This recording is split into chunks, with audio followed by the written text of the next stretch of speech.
مساء الخير. معاكم ممدوح مصري عايش في كندا تقريبا من 15 سنة. بشتغل مستشار مالي وتأمين في أكبر شركة تأمين هنا. بحاول أعمل فيديوهات عشان أساعد الناس وأعرفهم حقوقهم إيه وإزاي يتصرفوا في المواقف المختلفة. النهاردة هنتكلم على فيديو اتأخر كتير، وهو إزاي أشتري بيت في كندا. اللي عنده بيت اوريدي ممكن يسمع الفيديو، لان لو عايز يغير بيته في المستقبل برضه يبقى عارف الاجراءات. هي اكيد عنده خبرة بس ممكن يستفيد منه. واللي ما عندوش بيت، الفيديو ده مهم جدا ليك لو انت عايز تشتري بيت. في خطوات هنعملها عشان نشتري بيت، بس النهارده كمان هتكلم بسرعة عن موضوع الكريدت، لان في ناس طلبوه. فهتكلم ازاي الكريدت والكريدت بتاعنا بيشتغل ازاي، وهتكلم بسرعه جدا، فيا ريت معلش سامحوني عشان الفيديو ما يبقاش طويل عليكم. اول خطوه هو موضوع الكريدت. الكريدت بتاعي كل الناس حاطه في بالها هو ان البوينتس بتاعتي يعني الارقام، انا جايب سكور كام، فهو ده اهم حاجه في الموضوع. ده مهم جدا بس مش هو كل حاجه. السكور ده بيتحسب في كل حاجه بشتريها بالقسط، سواء كنت هشتري عربيه او كنت هاجر عربيه او كنت هاخد بيت اشتريه. اي حاجه السكور ده نمره واحد. تمام. في ليميت معين في السكور، يعني في البيوت مثلا اي ثينك 660 لو او اقل. 660 تقريبا. لو انت مش جايب 660 ممكن ما يتوافقش عليك في البيوت، يبقى ليهم متطلبات تانية. في العربيات اقل شويه من كده، بيبقى كل حاجه ليها السكور بتاعها. بس مش هو ده بس. مش هو ده بس. في حاجتين كمان دايما بيتحسبوا مع الكريدت بتاعك.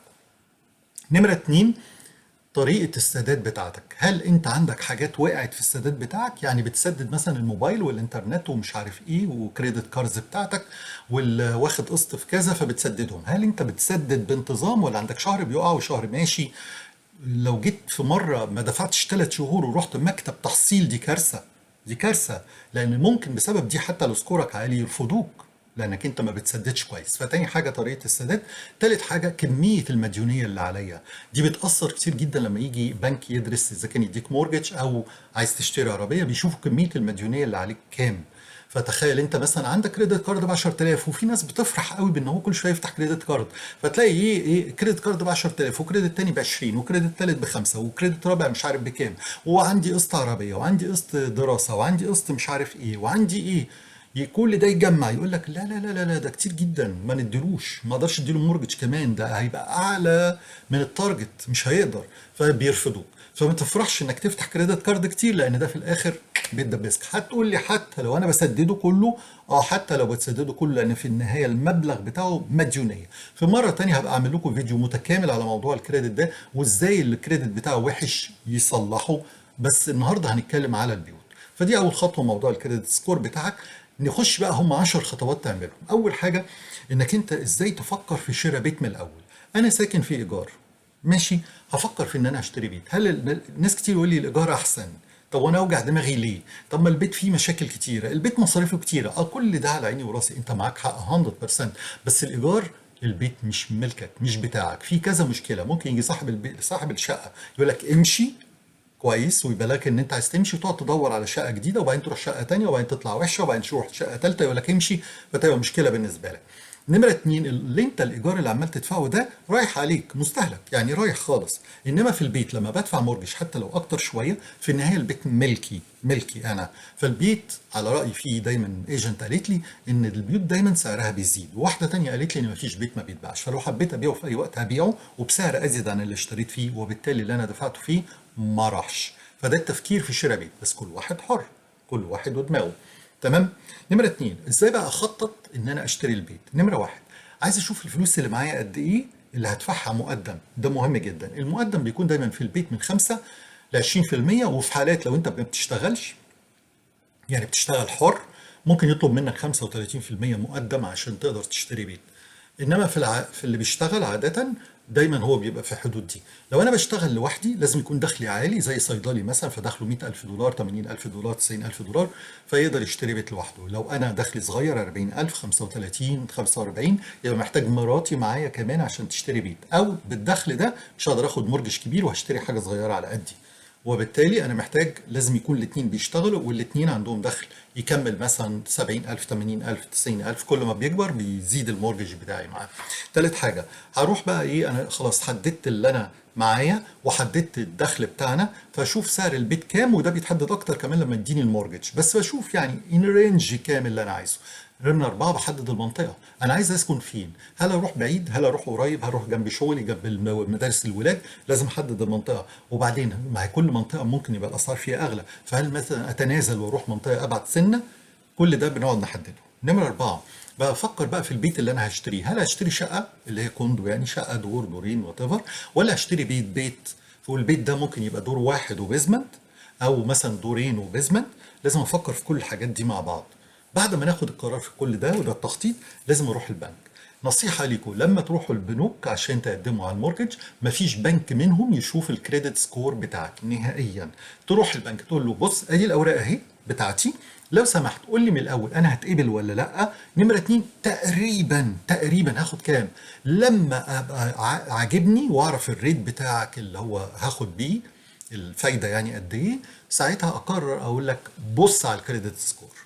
انما لو سبت نفسك مع كل بنك يخصم لك 15 نقطه تقريبا، يعني من كل مره يبص فيها على كريدت سكور، هتبص تلاقي الكريدت بتاعك نزل ومش اليجيبل، يعني مش هتنفع انك انت تاخد مورجج مع اي بنك.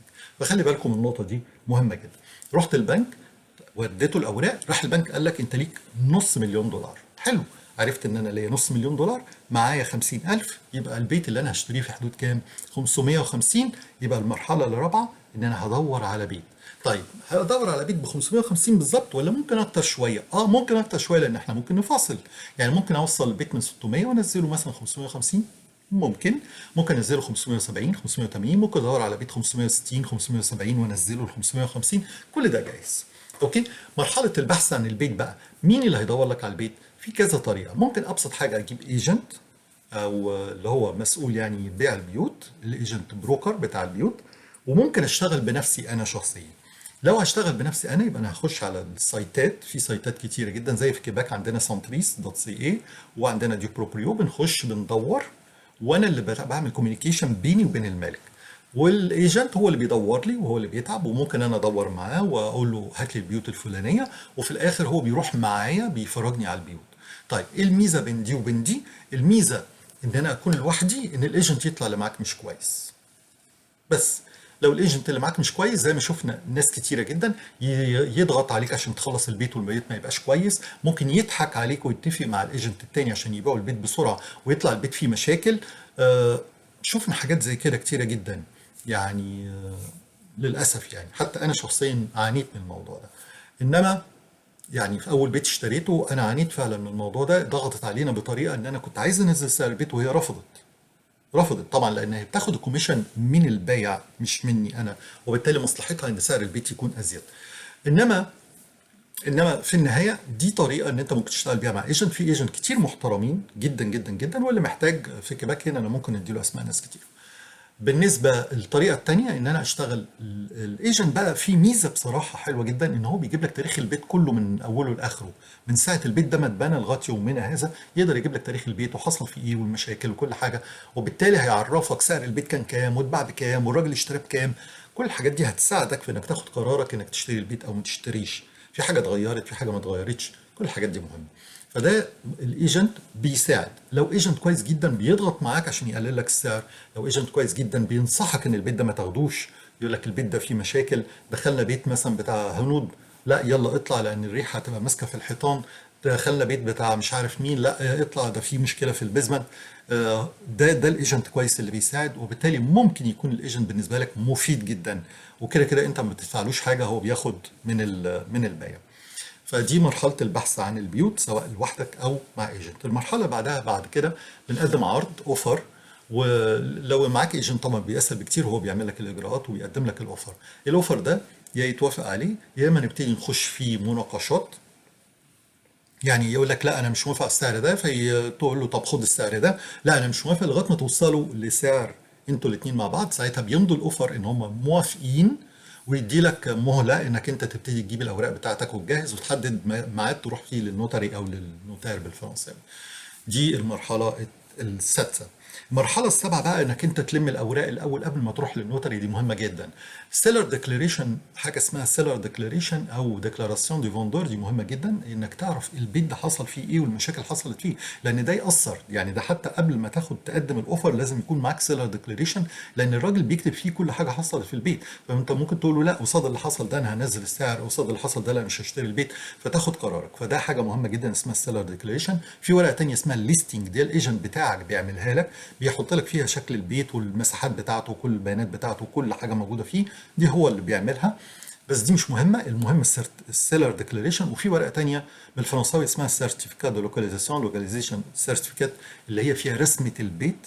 وده العقد المهم جدا، وده ثمنه يمكن عندنا هنا في كيباك $1400، فده لازم يكون موجود. ولو مش موجود مع الراجل لازم تعرف هيجيبه لك ولا مش هيجيبه لك، ولا هتخصم ثمنه ولا هتعمل ايه. فالاوراق دي مهمه جدا. كل ده تمام ووصلنا تمام، بنحدد ميعاد مع النوتاري او النوتير عشان نروح نمضي على البيت.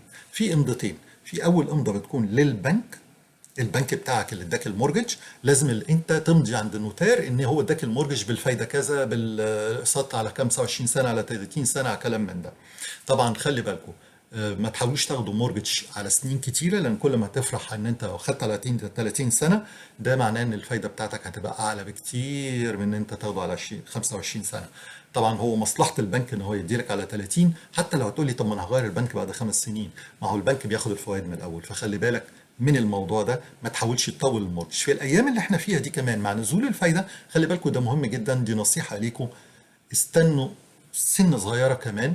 واللي عايز يشتري يشتري في الشتاء، احلى وقت هتشتري فيه يناير وفبراير اللي جاي، لان مارس لو البنك المركزي نزل تاني الفايده هتلاقي هجوم على شراء البيوت، وهتلاقي البيوت سعرها ابتدى يزيد تاني. فنصيحه، اللي عايز يشتري يناير فبراير، بس تكون شفت البيت من قبلها من نوفمبر، عشان تقدر تشوف الجنينه بتاعته هل هي جنينه كويسه ولا بايظه ولا مش عارف ايه، عشان في ناس كتير اشترت في الشتاء واكتشفوا بعد كده ان الجنينه بايظه، كلفتهم كتير جدا.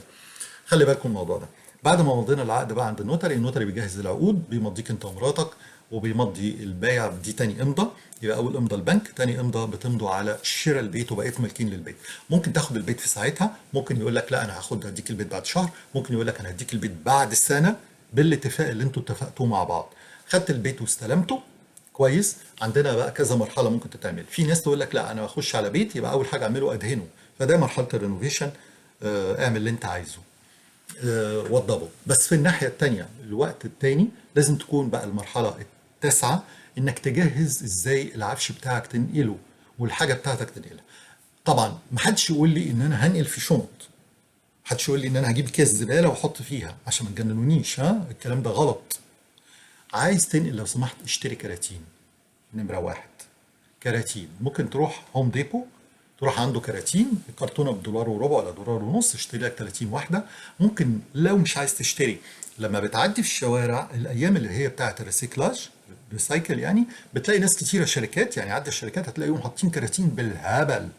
شيلها وخدها حطها معاك، ده لو عايز توفر. واشتري من دولاراما بكرتين 3 لزق، وابتدي جهز. والفلايرز اللي بتجيلك، الاعلانات اللي بتجيلك، لم دي كلها في الوقت ده عندك، وابتدي عشان تلف صح. لو سمحت مفيش حاجه تضيع منك ولا تتكسر، جهز معاك في قلم تخين كده بيتباع في دولاراما، وجهز الورق ده. لما يكون عندك حاجه ازاز لفها في الكراتين في الجرايد دي كويس، وحطها في الكرتونه كويس. حط بينها شرابات، حط بينها لبس عشان ما تتكسرش ما تتحركش. والكرتونه لازم تتملي، بتبقى ماسكه لما تيجي تهزها ما تتحركش خالص، يبقى عمر الازاز ده ما هيتكسر.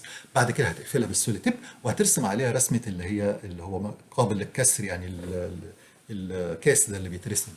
وتكتب وترقم الكراتين دي، وتعمل الكشف ليك، وتكتب الكرتونه نمره واحد فيها كاسات بتاعه المطبخ، الكرتونه نمره اتنين فيها مجات المطبخ، الكرتونه نمره ثلاثه فيها اطباق المطبخ، الكرتونه نمره اربعه. تبقى عارف انت معاك كام كرتونه، دي نمره واحد. نمره اتنين، الكراتين كل كرتونه فيها ايه. هقول لك ليه، عشان لما هتروح هناك هتعمل ايه. جهزت بقى الحاجات دي. طبعا عندك شنط سفر حط فيها اللبس بتاعك. ممكن في النص لو عايز تحط حاجات الهدايا بتاعتك، ممكن تحط حاجات خايف انها تتكسر، زي الحاجات اللي ورا دي مثلا، زي الحاجات دي كده، فممكن تحشرها ما بين اللبس عشان ما تتكسرش. وتخلي بالك وتكتب برضو في الليسته بتاعتك الشنطه نمره كذا فيها كذا وفيها كذا وفي كذا، عشان مفيش حاجه تضيع منك ولا حاجه تتكسر منك. بعد كده بتجيب شركه نقل تنقل لك، او تنقل بنفسك. لو هتنقل بنفسك بتروح شركه اسمها يو هول. يو هول دي عندهم تأجر انت عربيه 10 لتر 15 لتر 20 لتر اللي هي صندوق من ورا كبير، وتشوف حد معاك اصحابك بولادك وات ايفر، وتقعدوا تنقلوا. بتاخد العربيه دي يوم يومين زي ما انت عايز، تنقل تنقل تنقل وتروح تودي البيت التاني. الموضوع ده دي اخر خطوه. الخطوه اللي بعد كده والاخيره، لو سمحت لما تروح بيتك الجديد ما تستعجلش. ما تستعجلش على ايه؟ ما تستعجلش على فتح كراتينك، ما تستعجلش على شراء موبيليتك. اصبر واهدى. انت خدت بيت، بقى عليك مورجج، بقى عليك نظام جديد مش هتبقى مدركه، بقى عليك قسط اعلى. انت كنت بتدفع في الايجار 1000 دولار، النهارده هتدفع مثلا 1000 وشويه، 2000 وشويه، فالموضوع بقى مختلف عندك، فانت لازم تاخد وقت عشان تتعود على الكلام ده. ما تستعجلوش. ما تستعجلش انك تروح تشتري حاجه. اهم حاجه لو انت عايز تستقبل ناس، اشتري انتريه ناس تقعد عليه وخلاص. انما ممكن تقعد ما تجيبش سرير ليك النهارده، ممكن ما تجيبش اوضه سفره، ممكن تستنى شويه. اهدى على نفسك. اهدى، لان اول سنه هي اصعب سنه في شراء البيت. لو اتعودت في اول سنه دي خلاص على المورجج، واتعودت على النظام اللي انت بتدفعه، الكهرباء الاعلى ومش عارف ايه، وقص الزرع والتلج وكل الكلام ده، الموضوع بعد كده هيبقى سهل جدا. فما تقلقش من الموضوع ده. فلو سمحتوا اهدوا على نفسكم. نمره اتنين، اهدى على نفسك برضو في فتح الكراتين. يعني مش لازم خلاص انا رحت البيت من اول اسبوع كده انا مش هشتغل وهقعد افتح الكراتين واحط الحاجه. اصبر اصبر. مفيش مشكله، ما انت عندك الليسته وعارف ايه اللي انت محتاجه. فانت عندك مثلا كرتونه، احنا في الشتاء فدي كرتونه، او مثلا الشنطه بتاعت اللبس الشتوي، يبقى دي اللي هفتحها دلوقتي واحطها لان انا محتاج لبس شتوي. مش لازم افتح كراتين الصيف، هستنى لما يجي الصيف، ايه المشكله يعني؟ المهم ان انا خدت بيت بقى بتاعي، بقى ملكي، سهل جدا ان انا بعد كده اعيش فيه مستريح انا وولادي.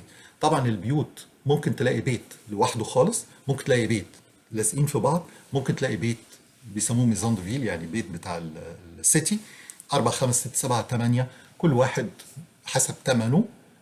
ممكن تلاقي جنبك جيران، ممكن تبقى لوحدك، بس طبعا في الاخر راحت بالك، راحت ولادك. ده بيتي انا، ملكي، اعمل فيه اللي انا عايزه. محدش يقدر يقول لي اطلع، انا خلاص الايجار خلص، او ان انا مثلا الايجار زاد، او مش عارف ايه. مفيش كلام من ده خالص. البيت عندي، مصاريفه عندي، في مصاريف كتيره، بس كله يقدر يتظبط لو انت عايز. ودي مره تانية ممكن نتكلم فيها ازاي تظبط مصاريفك في البيت للناس اللي شاريه بيوت او اللي لسه هيشتري بيوت، عشان نقدر نتكلم. اشكركم، ميرسي ليكم على ان انتوا استحملتوني الوقت ده كله. سلام.